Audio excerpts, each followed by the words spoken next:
Hello, এখনই শুরু হয়ে গেল আবার বিবাহিত বনাম অবিবাহিত খেলা। আজকের খেলায় বিবাহিত বনাম অবিবাহিত খেলায় এক এক গোলে সমতা আছে। দেখা যাক কার হাতে বিজয়ী ট্রফি চলে যায়।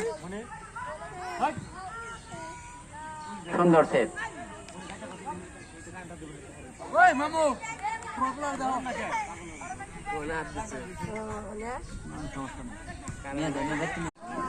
হ্যালো, এখনই শুরু হয়ে গেল আবার বিবাহিত বনাম অবিবাহিত খেলা।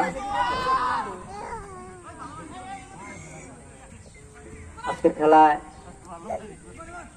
বিবাহিত বনাম অবিবাহিত খেলায় এক এক গোলে সমতা আছে। দেখা যাক কার হাতে